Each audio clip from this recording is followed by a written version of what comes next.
So here we are with literally one of the, in my honest opinion, just for me personally, just for this video is pretty much just for me because I want him to be busted, and by him I mean Super 17. I guarantee you right now this is probably going to be a 17s and not like just a flat out Super 17. This is probably going to be the 17 we've been wanting to fuse it together to Super 17. And the reason why I'm so 100% happy and hype and energetic is because obviously Super 17, you've been on the channel for a very long time, you know Super 17 is literally my favorite character in all of Dragon Ball Z. And I know that might be weird for some people to be like, "What, Super 17?" Yeah, Super 17 is mine. What's yours? Goku? Damn, be original. Go hard. Original? Come on now. So, by the way, even though I just like slapped you, even though I just slapped you in the head right at the bat, hey, hit the like button, subscribe, and turn on notifications.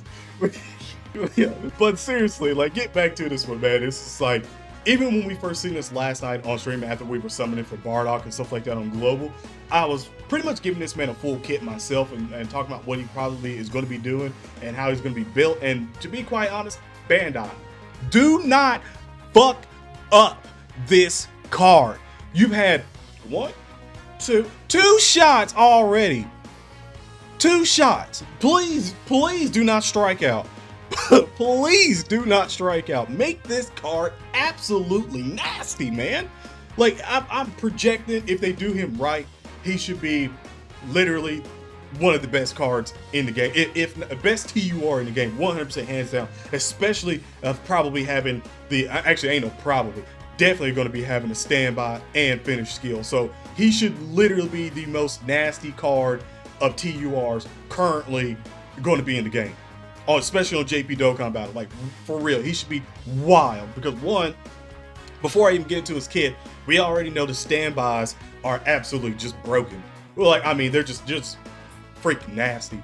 Like, they get everything. So I'm just gonna say that right there, that if the card has a standby and it is Super 17, it's just gonna be nutty. So let me just go ahead and say this so I can go ahead and break these cards down. So yeah, Super 17, first Super 17 they had, terrible when he first came out, and then with the Easy 8, it did make him a lot better. I'm gonna go ahead and say that they did make him a lot better, but he still wasn't built the way he was supposed to be built. Now we have the Tech LR Super 17, and Super 17 we all thought was going to be absolutely broken. We thought he was going to be built the way that we wanted to be, absorbing ki and being absolutely nasty. Well, that didn't happen either. And I'm just gonna say this right now, it might be out of pocket real quick, it might be, and it might be too early, even though I think he came out like 2 years ago or so, somewhere maybe close to 3 years now, since we're in 2023. I want to say, was he in 2020? He might have been in 2020. I can't remember. It was either 2019, 2020, or 2021, somewhere around there. But came out then, and some people might say, hey, he might be too early to get an Easy A right now. And I would be hard pressed to say that ain't nobody running Super 17. So this would be the perfect time to give this man an Easy A so he could contend and pretty much perfectly, I would say, should link up, except for the LR part, with the new 17s that we're probably going to get. So the new Super 17 that we're going to get. So here's my thing is, we have all of them, but we don't have a physical Super 17 in the game. So I'm going to assume that he might be physical. Might be STR too, by the way, because we do not have a Super 17 that's STR. Actually, we don't have a Super 17 that's intelligence either. I mean, we technically really, unless you want to count the free-to-play cards are tech and physical. So but I mean, Dokkan Fest wise, we don't have one that's STR either, so he might be STR. That would kind of make a little sense as well too.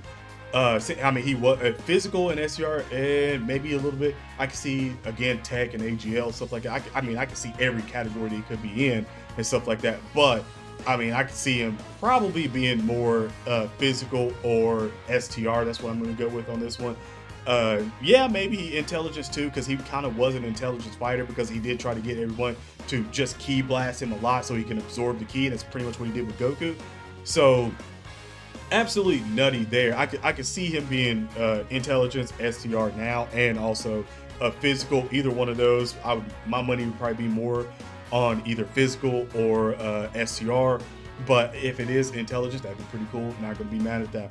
So the way I can see this new Super 17 and how it's gonna be is it's gonna be both the 17. So you're gonna get the Hellfighter and then the original 17 in there as well. That are gonna be just the cards, and then they're gonna be able to fuse which will be the standby of Super 17. And I think the standby of Super 17's card art is probably going to be him with his hands out, pretty much absorbing. So that's going to be like his stature of his card is him just absorbing ki right there. And what I'm going to assume is hopefully they're going to build attack and defense for the card, so that way when they do go into Super 17 for the standby, he already has built up defense as well too, because the attack will only matter that much for the finish skill.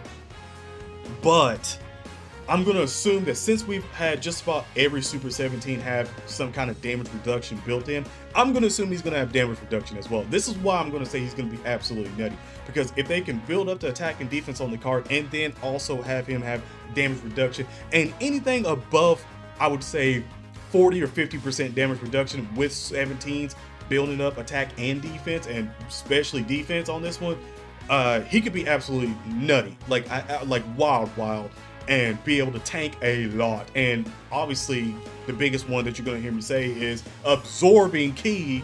So if he's absorbing ki based attacks and getting stronger, so basically for every ki based attack that he absorbs, that finish bar goes up, and also he gets a big sort of percentage on attack as well too. That way he can just absolutely just, when he does shocking death ball, which I'm going to assume will be the finisher, once he does that, it will just be absolutely crazy, like mad OP damage, like somewhere hovering around 25 to 35 million damage. And that's max links, best equipment on. And I think now, well, JP's got like level 8 or something like that. I think equipment and stuff like that. So anyway, all of that in with the best of the best, and just linked up perfectly, and even having some kind of support running on it, I'm just going to give him around that sort of threshold of 25 to 35 million. And even with the animations being crispy and absolutely nice, you have that card that can do all of that. Right off the bat, that already sounds like a very good card for a lot of people, and be like, hey, I'm going to go for this card because he can do all of that, and then he's just going to make like cell max and everything that they're probably going to do later on to give us somewhere of equivalent or even higher difficulty of events. Just pretty much breeze them, like, because I feel like he's probably going to be able to breeze a lot of events, especially if they build him somewhere around that route. Now his actual team here is what's going to be even crazier, because even if it is like an Android leader skill where it's going to be 200% leader skill, or if it's GT or anything like that, 200% leader skill, you can do a lot with this one. So pretty much a full 17 team will probably be absolutely nasty, obviously with 2 Super 17s leading. And then you could even have, if the Tech LR Super 17 gets an easy A as well, then you can have him running in there. Also with the intelligence Hellfighter, and also the AGL I was about to say Super 17, but 17 there as well. And you can even throw these guys off of rotation. So basically, it should be like twin power and all this stuff. So basically, it should be every link that they have should probably be the same links that these guys have as well too when they come out. So basically, what I'm saying is they should link up like 100%. That way you could run one of these guys with the other one, and then on the other rotation you can run the other one as well. That way, because they still play off each other in their passives, they still play off each other instead of having a 17 attacking.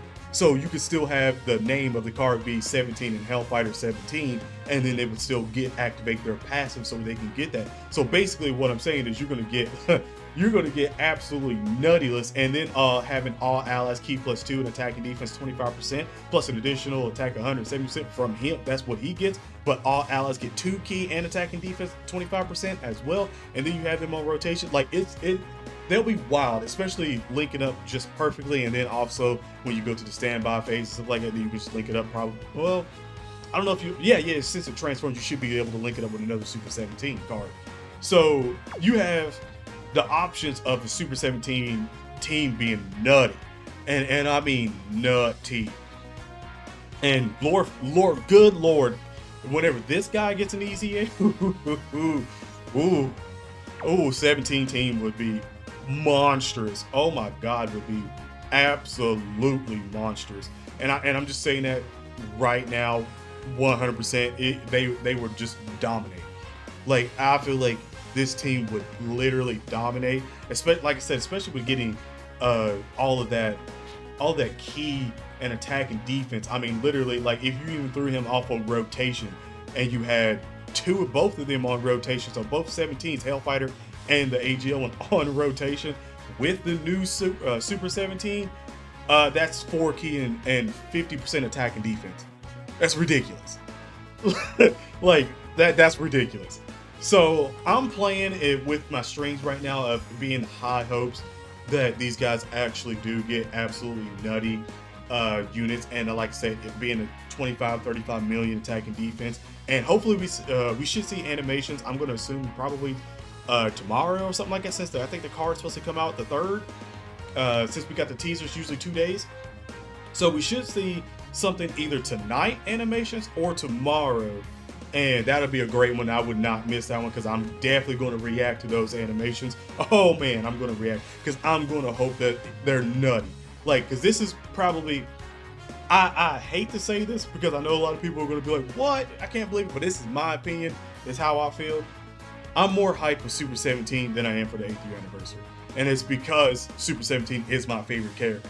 So when I'm getting a new character, a new card of my favorite character that should be done right with new mechanics in the game, I am going absolutely in on Global Dokkan Battle when he comes out. And I think he should be in about the same slot as Ginyu was, because I think Ginyu, we talked about it on stream, Ginyu came out the same time this, and you remember how good Ginyu was. So if they miss on this one, it's gonna be they might get hurt. Yeah, that's all I gotta say is they might get hurt on this one. But other than that, if you guys did enjoy this one, let me know in the comment section below how you feel about these new Super 17 and also 17s coming out on Global Dokkan. Well, excuse me, not global. Boy, we're getting ahead of ourselves. We're getting ahead of ourselves on JP Dokkan Battle. But I will say this right now. Who do you think the spicy unfeatured unit is? Is it going to be a Kid Goku? Just a base GT Kid Goku? My wildest prediction is that they actually give us a Super Saiyan 4 Goku, which I don't think would ever happen. I don't ever think it'd happen, but if they gave us a Super Saiyan 4 spicy unfeatured Goku, whoo, whoo, whoo.